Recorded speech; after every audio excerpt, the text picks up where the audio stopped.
Hola chicos, today we are going to discuss the Spanish verbs to be,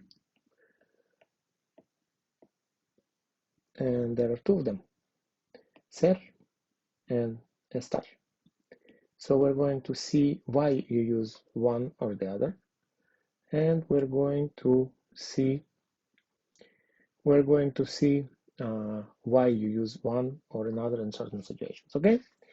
I'm not going to discuss their conjugation in this video. For that video, you're welcome to see another video with the conjugations on those verbs in among the videos on my channel. Okay, so this one is going to concentrate on the choice when you use ser, when you use estar. Okay, all right, let's go. Here we have some adjectives, and we're going to see whether we're going to use ser or estar when we need to use these adjectives. Alto, feminine form alta. Guapo, feminine form guapa. Alto is tall, guapo is handsome. Turista, this is not an adjective, but it can be used as a describing somebody. It is a noun, but we'll see how we can use ser or estar with mostly adjectives and some nouns as well, I guess. Pequeño is small. Pequeña would be the feminine form. I forgot to mention that turista, words that end on ista, they are unisex. So there is no turisto. It is male and female, feminine and masculine form as well. Tranquilo, calm. Tranquila would be the feminine form. Cansado, tired. Cansada would be the feminine form. Frío, cold. Fría would be the feminine form. Triste, sad. If in Spanish, noun or an adjective ends on e, it is the unisex most of the time, so it does not change. Azul, if an adjective or a noun ends on a consonant in Spanish, then it also will have only one form.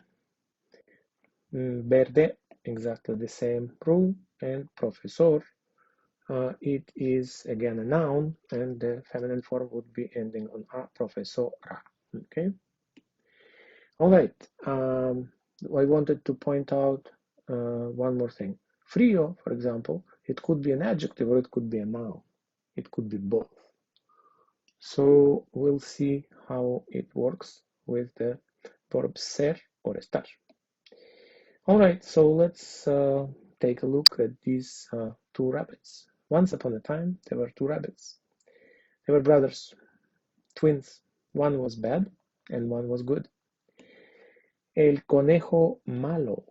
He was a bad rabbit. Conejo means a rabbit. El conejo bueno. He was the good rabbit. All right.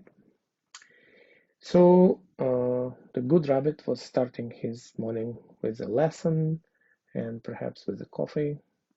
And the bad rabbit was starting his morning with a cigarette and a beer.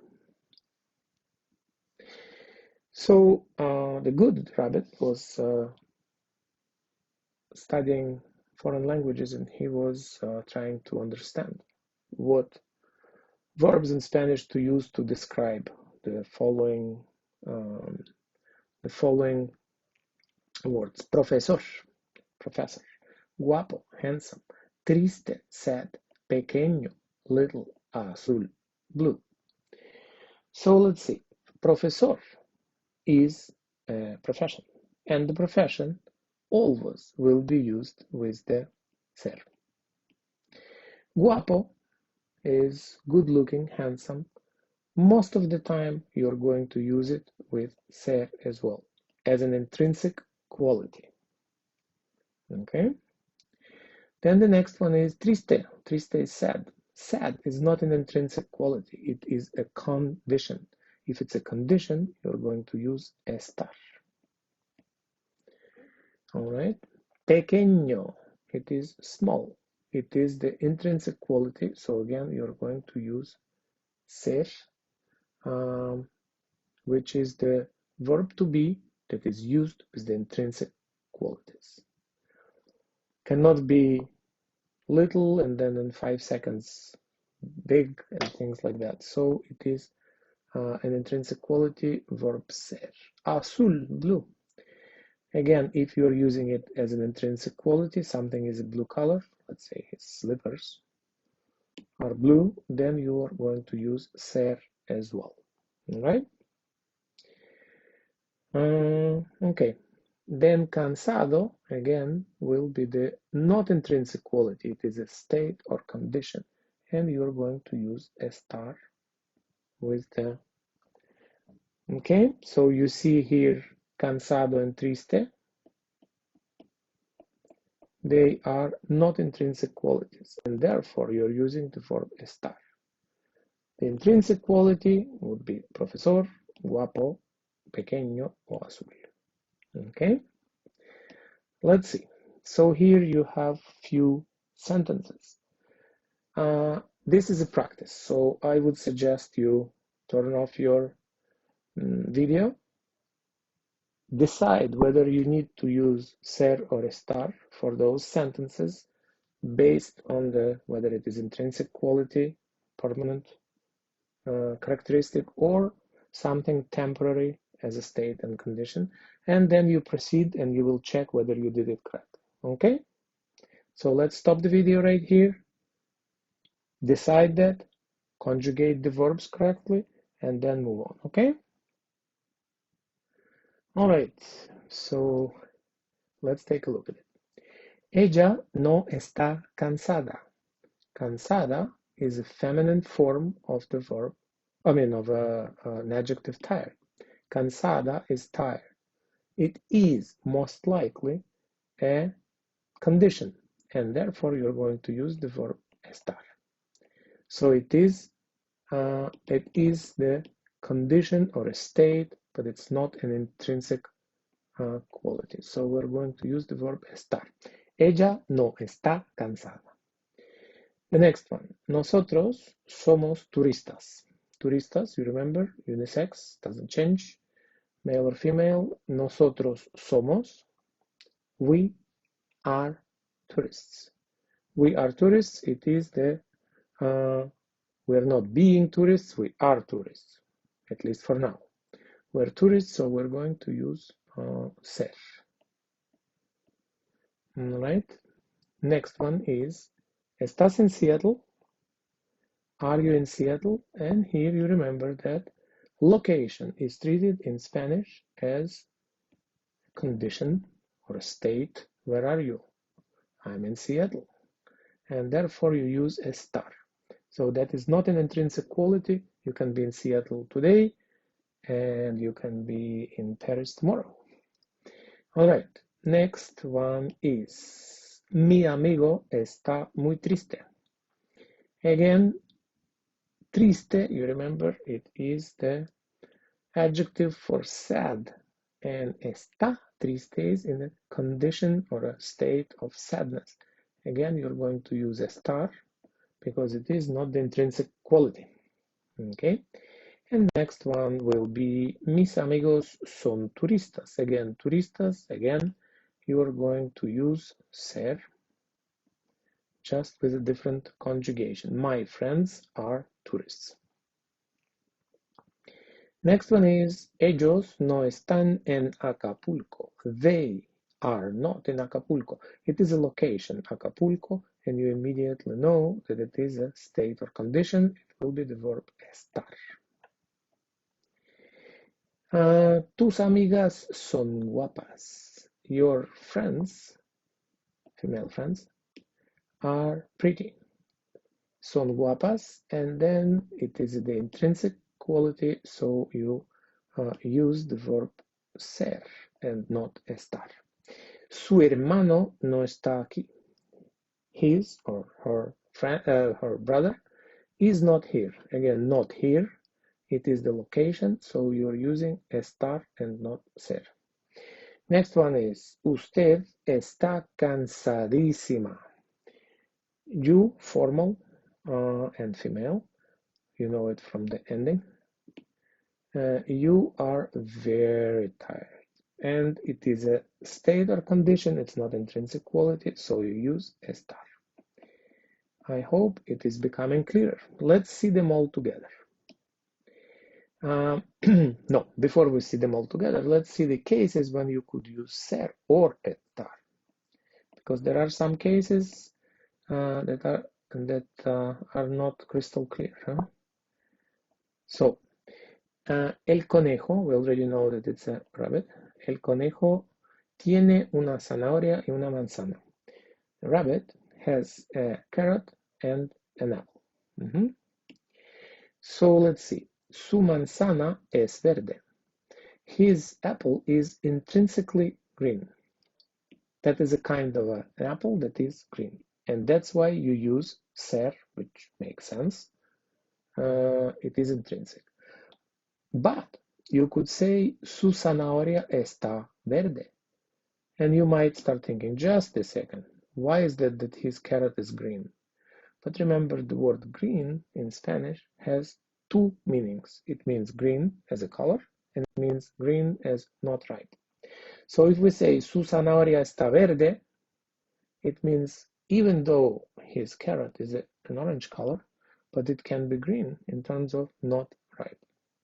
And in this case, it is a state of not being ripe. Tomorrow it might become ripe, and it might ripen, and then it will be not green anymore. So that's why there is some variation here. El conejo es feliz. The rabbit is happy, intrinsically happy. That's his state.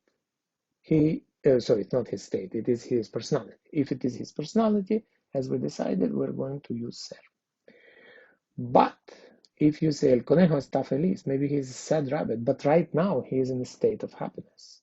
And in this case, you can also use estar, okay?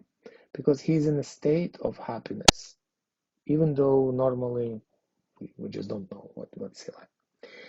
Another thing where you could use both verbs to denote different kinds of meanings. La zanahoria es buena. From the rabbit's point of view, the carrot is good. It's very good. It's good for him. It's tasty. It's good. Always. But if you want to denote a surprise, let's say a rabbit bites into a carrot. He bites into a carrot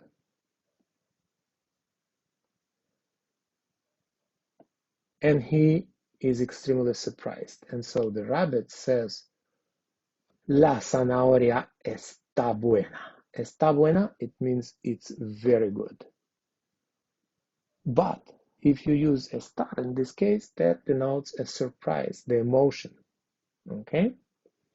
So, zanahoria es buena, the carrot is good. La zanahoria está buena, he didn't expect that. It's more than expected, above and beyond. Not normal. Too good. Again, la manzana está verde. We already decided that. If you use it with estar and not with ser, it means that it's not the color of the apple. It means it's a state or condition. It is not a ripe apple. Another cultural phenomenon, estás gordito, you are fat. Might sound rude, but they don't mean it that way. If somebody is surprised that his friend gained weight, then this person might say, estás gordito.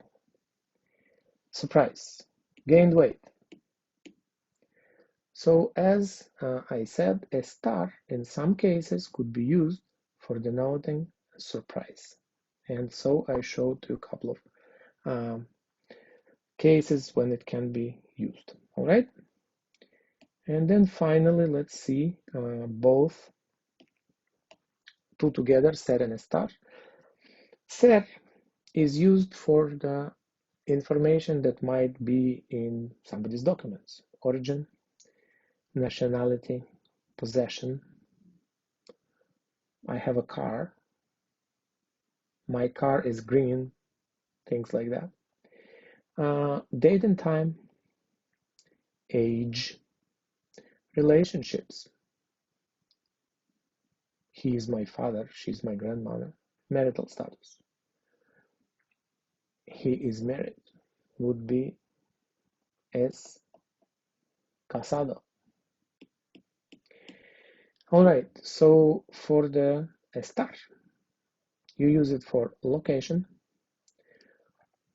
changeable, mood and condition, changeable, result of an action, somebody is standing or sitting, things like that. Marital status. In this case, you could use either or, ser or estar for the marital status. Es casada, está casada. One more comment in here for the location. If you speak about your own location or people's location, that is movable. But even if a mountain is very firmly located somewhere, it's still going to use the verb estar and not ser because it is location. I hope it was clear. I hope it was enough. If you have other questions, let me know in the comments and I will record another video. Ciao, pescao.